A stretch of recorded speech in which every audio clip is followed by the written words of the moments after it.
How's it going, everyone? A lot of talk regarding the PlayStation 5 rumors and leaks. Obviously, a lot of talk around the Horizon PS5 remaster, remake, more so a remaster, I would say. You can't really be remaking a game that's 4 or 5 years old. But the document that is set to have a bunch of upcoming PlayStation titles has seemingly been leaked. Take it with a grain of salt for now, but a lot of it looks pretty credible. A lot of it is stuff we already know, but it also gives us some insight on what some other studios might be working on. A lot of code names and things like that, so we'll talk all about that. And after that, I do want to cover a new version of The Outer Worlds being rated for PS5, Xbox Series, and PC. We'll talk that at the end of this video. But this document has a bunch of PlayStation leaks and reveals. Take it with a grain of salt for now, as always with rumors and leaks like this. But let's go over everything. So Horizon 2 is listed for PlayStation 5. Obviously, that's already out. Horizon 2 DLC and support. That cat kind of got let out of the bag by Lance Reddick. And I don't think that was anything that's too surprising. Frozen Wilds was a very, very good piece of additional content. Like, I'm usually pretty iffy on DLC and additional content that's $20 to $30, but Frozen Wilds was really good, so you would think that they would do the same thing with Horizon Forbidden West, and it just makes sense given that that seems to be kind of the new MO for a lot of PlayStation titles. Ghost of Tsushima did the same thing, where you had the original release, then you had the Iki Island release, and then with that, you had like the Director's Cut release. I imagine they'll do that with Horizon 2 as well. And Horizon Forbidden West is also listed for PC. I think that's a foregone conclusion. I think every PlayStation game is ultimately going to come to PC. It's really a matter of what is that time window going to be. Now, I fully expect them to do something where they announce the DLC and they announce that the game is in development for PC. I am interested if they're going to release it as Horizon 2 just standalone on PC, or are they going to give the DLC on PC as well? Look, Sony's all about making money right now. Every company is, but it seems like Sony is doubly so, and I could easily see them be like, hey, we could release Horizon Forbidden West on PC for $70, and then we can have like a 6-month delay on the DLC and expansion too, and release that for $30, and we can make a ton of money.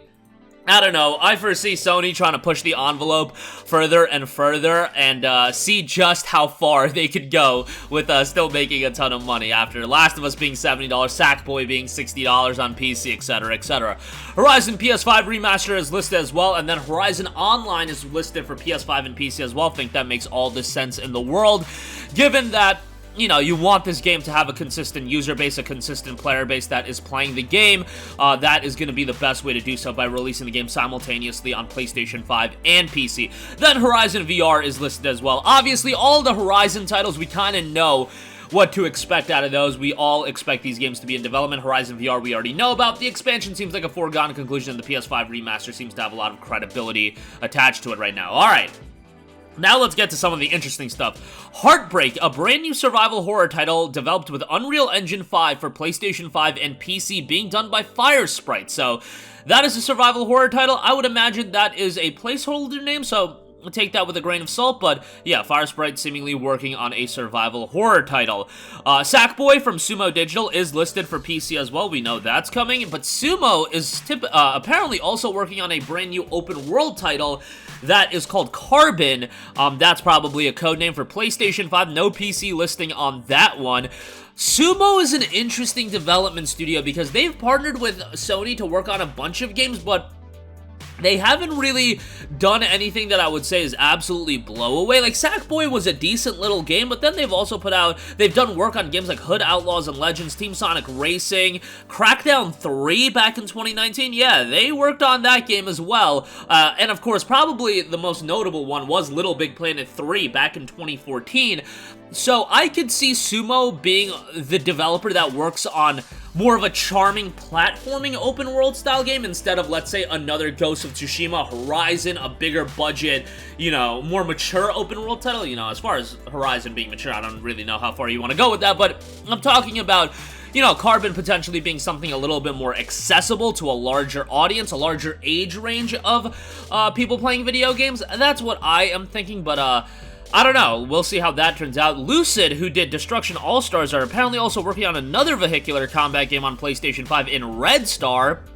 So that remains to be seen. Housemarque Returnal on PC, that is seemingly in development as well. That's essentially been leaked to infinity and beyond on PC. So yeah, that'll probably be happening. Tecmo Koei doing Ronin. We saw the reveal of that. That is in development. It's an open world title. Looks pretty good, but probably going to be out in 2024, so a long ways away. Kojima Productions working on a title that is codenamed Ocean, that is rumored to be Death Stranding 2, so again, something that I think most of us already expect.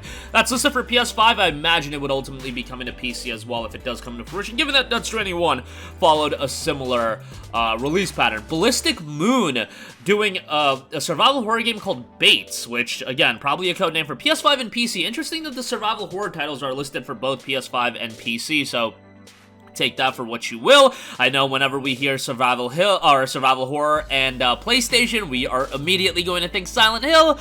I don't know, I don't want to push the cart before the horse on that one. And then finally, Studio London working on some sort of title called Camden. I don't know what that would be, but London is a talented studio, so hopefully they are hard at work at something. Nothing listed from Insomniac, but we already know they're doing Spider-Man 2, they're doing Wolverine, so you know, take it with a grain of salt as always, but it was rumored that there was like this list of PlayStation games that was making its way over to several outlets, and they were getting their hands on it, and it's been verified by multiple outlets as well. So it remains to be seen if this is the actual list. A lot of this seems like a formality, and you could just make up names like Carbon. But Sumo working on a new title that's a bigger budget game, an open world title, that makes sense to me. Lucid working on yet another vehicular combat title. I mean, they did Destruction All-Stars, so building upon that makes sense. And all those Horizon projects. It seems like Sony is incredibly invested into Horizon. Like, I really foresee Sony kind of positioning Aloy as like a Kratos tier mascot for them, so I mean, the original Horizon sold 20 million copies, so I can kind of see why they're doing it, but, yeah, the PlayStation 5 remaster to me is still a little wild, but, you know, some people are gonna check it out. If it's $70, that's a little wild, but a lot of other stuff definitely in development. Hopefully we hear about what Bluepoint is working on, because that's one studio I really want to hear about what they're going to be doing next. Alright, lastly, I do want to quickly note a new version of The Outer Worlds has been rated for PS5, Xbox Series X and S, and PC. The Spacer's Choice Edition of Obsidian's RPG has been classified in Taiwan. I imagine that this would be the base game upgraded with all of the DLC.